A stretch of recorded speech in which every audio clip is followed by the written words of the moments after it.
Before we get into this video, I just want to give a quick trigger warning because we're going to be discussing some hard topics such as death, depression, and overall trauma. So if that's something that you're not comfortable listening to, maybe you could watch some of the other videos that I have, but this one might not be the one for you. Hey friend, how are you? I hope you're well. Today, I want to share with you my testimony. I've spoken a bit about some components of 2019, but that is truly the year where I became close with Christ, where I knew him so personally. And if I'm being honest, because Christ knows my heart, I didn't even know him because I got curious. I got desperate. I had no other choice. I felt isolated. I was sad. I was depressed. And the only thing that could get me through those moments was God's hand in my life, Christ, his sacrifices for me, and truly understanding who I was, not in the world, because in the world I wasn't proud of what I was and things didn't feel right, but through his word, through God's love. So I want to share my testimony with you all so that maybe if you're going through something similar, I can be a light, I can be an example of what can happen and how things can go from rock bottom to literally the life of your dreams. 2019 was the year that my life took a 180. Everything that I knew as normal flipped on its head. It started in January when my father passed away. And then in February, I quit my full-time job to go into entrepreneurship. And from February till I'd say like July was the breakup saga of my nearly 8-year relationship with my ex.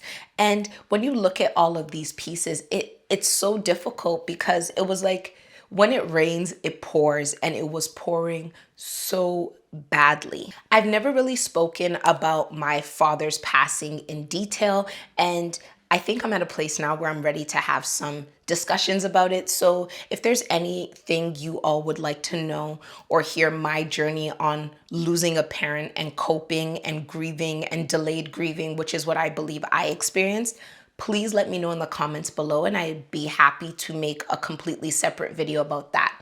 But in January, my father passed away, and at the time it was just extremely traumatic, right? I love my father deeply. My sister and I were the apple of our father's eye. There was nothing that he wouldn't do to sacrifice for us. There was nothing that he wouldn't give for us. He loved us so deeply. So to have this void in my life of losing my dad was already something extremely difficult to deal with, right? And prior to even losing my dad, in December of the year prior, so in December of 2018, I had told my dad and mom that, hey, I'm going to quit my job. I'm going to go into entrepreneurship and I am going to see what happens. I had given them a date. So that date that I said I was going to give him my 2 weeks notice was January 25th, 2019, because that was going to give me 2 weeks. And after that, I'd be done February 8th. And because I also had a baking business, I had planned it so that I could start baking and maybe make some money from Valentine's Day, because I was quitting without having a savings, which is something I've also talked about as well. So my father passes away and I'm rocked to my core. Our family is rocked to our core. And not only that, then I realized that I'm on bereavement now. And my bereavement literally ends on the day that I had told my parents a month and a half in advance was going to be my day to give in my 2 weeks notice. If that's not God, if that doesn't really align with the love and the care and the sacrifice my dad had for me, I don't know what is. But in the midst of the time that I was on my bereavement, I was really confused and nervous about whether or not I was actually still going to quit my job, right? Because now my mom and dad were the ones handling the bills and now everything's on my mom. And I'm like, am I really going to quit my job when I should be picking up the load and also supporting in some way? But the confirmation that that was what I was supposed to do never left me. And it almost felt as if when I decided to quit, and it was the day I came back from bereavement, it just kind of made sense, right? Like when I gave my 2 weeks notice into everyone, they were like, we understand you're going through a lot and also you're commuting like 4 hours a day to get here. So even though unfortunately it was my father's passing, his love, his care, his favor for me still really allowed me to have that protection as I left that job. Because if I were to just hand in my 2 weeks notice at that time without all of the circumstances that took place, I'm not sure if it would have actually gone as smoothly as it did, because they literally threw me a party when I left. The combination of losing my father, leaving my job, and losing this relationship became this weight that was so heavy on me. And not only was it a heavy weight, but it was also a very shameful weight. Like when I look back on it, I decided to leave my job, right? So a part of that was faith, and I've spoken about this as well. But another part of it was, you've made this decision, you got to ride it out till the end. And in the midst of that, I'm trying to mourn the loss of my father while being at home 24 hours a day now, because I no longer leave the house because I'm at home building my business, the house that I shared with my now deceased father, and dealing with all of that. And then on top of that, having this relationship crumbling before my eyes. And I'm doing everything in my power to really fix it, because there's also a shame attached to that. Like when I think back on it, I was just such a shameful or shame-filled human being. Every single part of my life I wasn't satisfied with, but because I felt that I was the person that people came to, I couldn't go to anybody. Not because they weren't there, but because my ego wouldn't let me. To think about going to my family and saying, hey, I'm going through this breakup. And now they're like, oh my gosh, she's going through a breakup while losing her dad and she's at home every day because she left her job. They were going to look at me like a broken thing. And that's just what it was. I could not deal with that. And even just the shame of not being able to fix this relationship that was going down, you know? So it got to the point where I would literally lie. On the weekend, I would tell my mom and my sister that I'm going to hang out with my boyfriend, when in fact I would just kind of go around and keep myself busy for a few hours, because that used to be the routine. And I didn't want them seeing that the routine had changed. And shame makes you a liar. It literally just makes you such a liar. And even though on the outside, everyone was like, oh, she's doing well, she's supporting the family, she's building her business, she still has this relationship. On the inside, I was literally being destroyed. Like completely destroyed. I was so sad. Every single morning when I'd wake up, I would have this sinking, heavy feeling about waking up and just doing life. Like life was just so difficult. And I tried everything in my power to try and fix the relationship, because at that point, you can't bring someone back from the dead. I'm the one who made this decision about quitting my job, so I have to see it through. So the one thing I felt like, okay, well, this relationship is kind of dying, but maybe I could bring it back. So I did everything in my power, and every single time I was rejected, every single time it failed, every single time I was left in limbo instead of being given decisive answers, it just made things worse and worse and worse, and made this depression I was under go deeper and deeper and deeper and deeper. And then one day in April, it got to a point where I wrote this letter. I wrote a letter to God. As you all know, I'm a journaler, and this is how I've always been. So I wrote a letter to God, and essentially that letter was a God make it stop letter. Like, okay, I get that you're trying to teach me something. I trust that there's going to be something great that comes out of this, but I think I've kind of learned the lesson by now. This pain is becoming unbearable. I can't do it anymore. Please make it stop. And in the middle of that moment of complete naked desperation, sadness, nothing left in me, I heard audibly in my head the statement that said, if you take all of the energy that you put into him and put it into yourself, I'll make you great. And I was like, what? Like my mind was blown, and I wrote it down on the piece of paper. I think I have it somewhere in the house, but I wrote it down and I was like, bet. Like, what does that even mean, right? So then I started looking back at myself, and this started me down this rabbit hole of really understanding God for who he is, understanding Christ, my relationship with Christ, my positioning with Christ. It got to the point where every single month I would pick a personal habit of mine. So it could be cleanliness, physical health, what was another one that I had? Anxiety, food. And I would focus on becoming the best version of myself in each of these places, backed by tangible action and also biblical principle. I would just read the Bible and just pray. I would fast every single week, because when I looked at what that statement meant, right? If you put the energy that you put into him, I had to actually ask myself, like, what was the energy that I had put into this relationship? And the energy that I had put was every single ounce of myself at the expense of myself. There was nothing I wouldn't do in this relationship. There was nothing I wouldn't sacrifice for this person. Is it praying? Is it fasting? Is it spending money I don't have? There was like literally nothing I wouldn't do to help this person be what I felt like was their best and help them in any way I can. And when I looked back on the relationship, being honest, I have never put in that amount of effort ever into my life up until that point. And I looked at it and I just thought to myself, not only did God say, if you put the effort that you put into him, into yourself, he also said, I'll make you great. He didn't say you'll be great, you know? So I was like, God is going to make me great. What does that mean?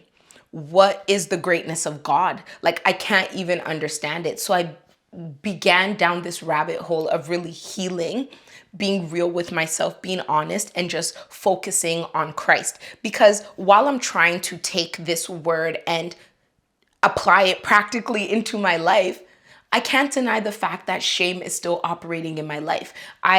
I've spoken about this before, but I didn't even tell anybody about the breakup that had been happening from February until May, when I had a mental breakdown in a church parking lot, you know? So I was still trying to deal with this shame, but I was no longer doing it in this bubble of isolation. I invited Christ into that bubble with me, and he changed my life. He literally changed my life. I had always been a Christian. I'd always been religious, but I wouldn't say I always had a relationship. But there was something about this moment that forced me into really understanding what it meant to be this version of myself. And every single week, as I said, I would fast. And when I would fast, the prayer that I would pray was that, God, show me the parts of myself that I need to improve.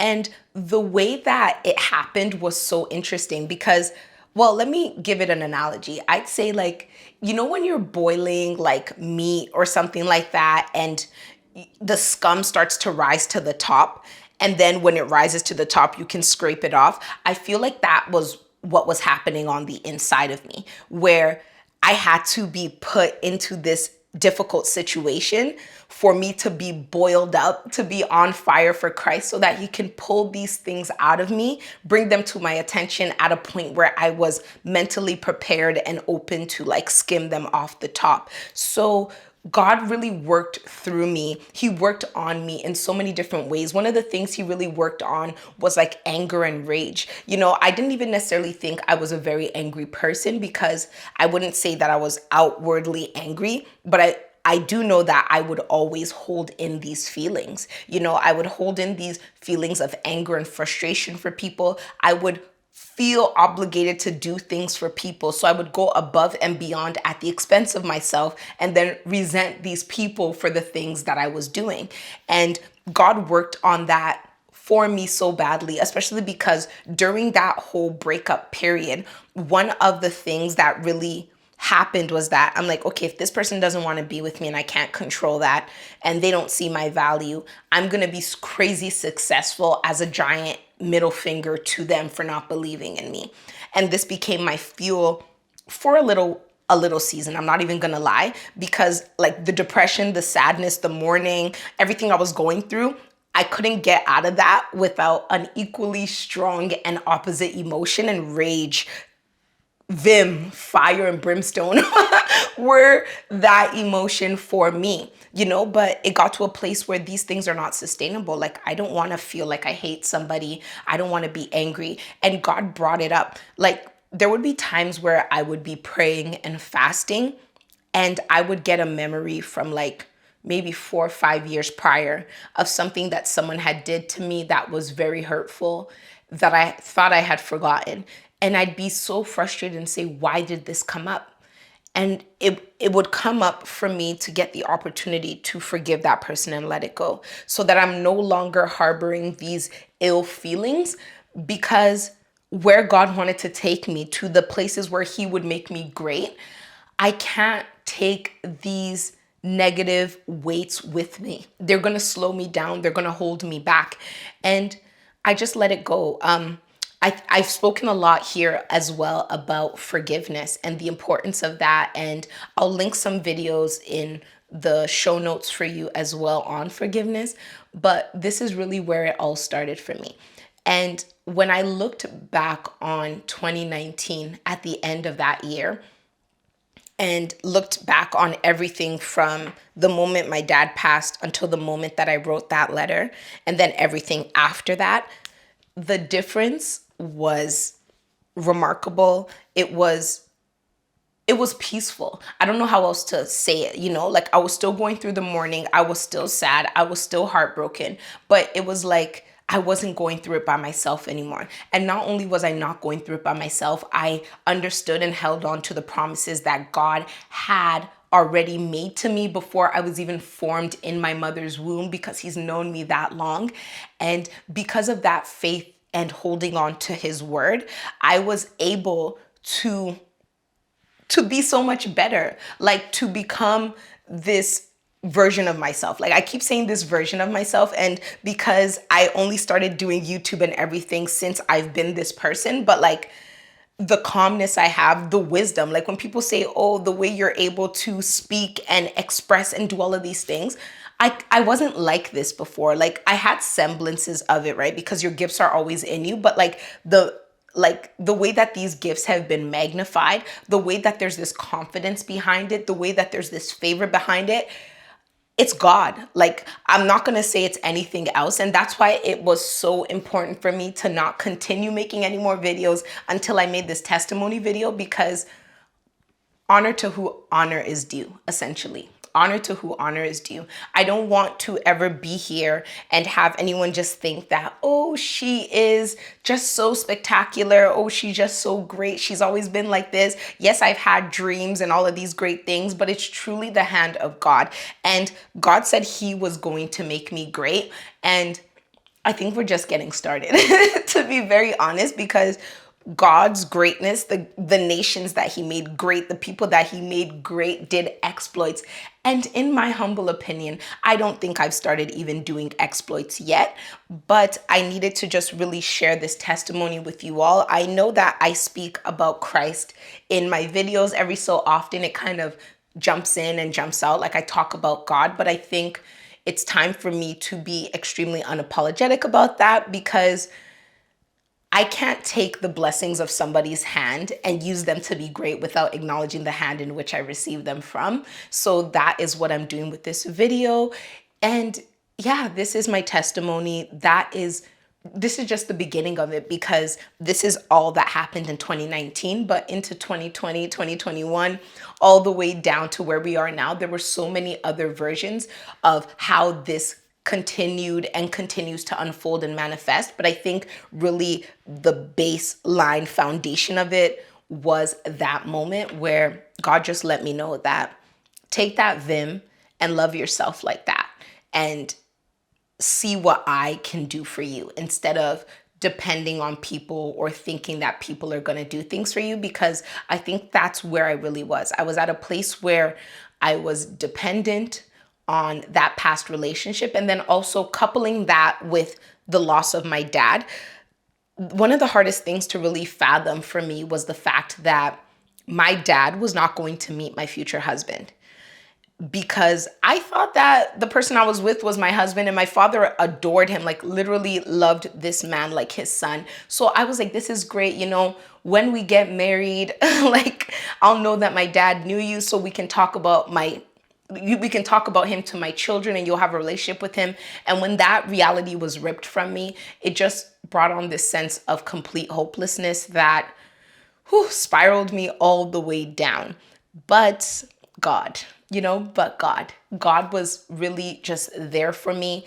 And now I look at that, and yes, it's something that will always be painful to not have my father at the milestones within my life, seeing the fruits of the labor that he literally worked his whole life to create.